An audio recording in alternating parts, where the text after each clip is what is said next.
moving on to our anime news. A lot has dropped since the last podcast. One thing in particular, the new manga by Toriyama. Is it Toriyama? No, it's Kishimoto. No, it's Kishimoto. You know, I'm such dirty casual. I don't even know what any of these people are. Toriyama's the dude who made Dragon Ball. No wonder why I thought he was more important. Anyway, Samurai 8, The Tale of Hachimaru. Nxctis, go ahead and give me your first impressions on the anime, the first 2 chapters. What you think about it? I liked it. Is it as good as Naruto? As of now, I can't really say, because it's just starting. I think it's a really cool concept. I like the whole setting. I like the whole theme. It's futuristic, but it's not like cyberpunk or steampunk or whatever. It has its like own setting and theme and everything. And I think that's cool. The whole thing with the samurai, kind of like the way they work, I think it's pretty cool. I just kind of want to see what they go with it, because as of right now, there's no big villains that they've introduced or anything. But I'm definitely interested in seeing where he goes with it. Right. I mean, I'm not gonna lie. When I was first reading it, I was highly confused. I didn't know what was going on, why their spine was their brain, and why they're robots and their arms can grow back, and why was this dude just attached to every single life support in the world? Yeah. It was highly confusing. But I will say that how the first chapter ended up, there's going to be spoilers, by the way, so if you haven't read the manga, I just want to put that out there. We're spoiling it. How it all wrapped around. He becomes a samurai in the first chapter. Like, whether he knows it or not, he's a samurai now. He has these abilities. His dog cat thing, I forgot its name. Yeah, I forgot. Well, his dog cat thing. Hachi. Yeah. That thing transformed as well. And it's pretty dope. That thing is a beast. Yeah. So it all wrapped itself around. He ended up saving his dad, defeating the villain, becoming the person who he always was on the inside.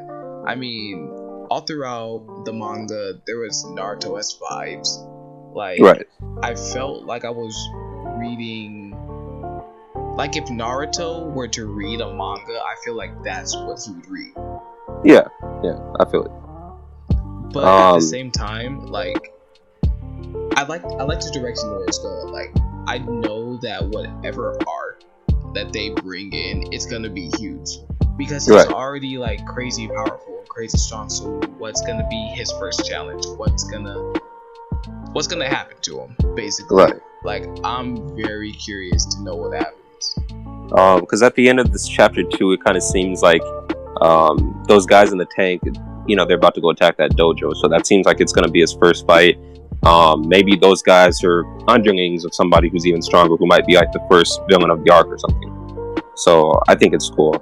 And it's definitely now, I think it came at a great time, because the shonen anime and the shonen manga that are out right now aren't that great. Boruto's kind of trash. I'm not a big fan of Seven Deadly Sins. Black Clover is just whatever. The only actual shonen that are actually good right now are, like JoJo's Bizarre Adventure, and that's not even something that's new. It's came out in like the 80s or the 90s or something.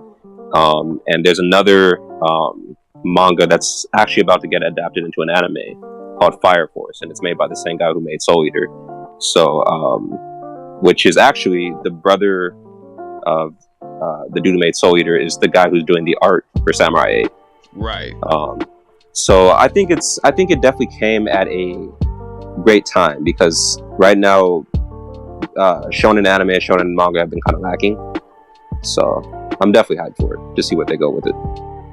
I'll tell you what, I haven't read manga since I was in the 3rd grade. I am now 20. It's tough. So this is the first manga I have read in a long time, and to tell you what, this had me captivated from first page. Like, Right. I couldn't put it down once I actually sat down and read it. So I'm very excited to see where this manga goes. I think that it has a whole lot of potential, but it has big shoes to fill. I mean, Right. this is coming from Naruto. That's the most mainstream anime next to Dragon Ball Z.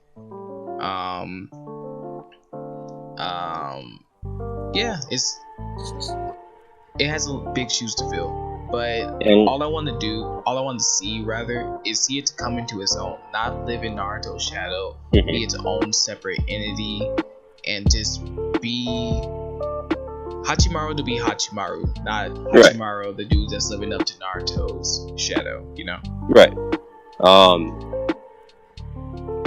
It's because that's the thing. Like, I don't want this to be kind of like how you never seen Fairy Tail, have you?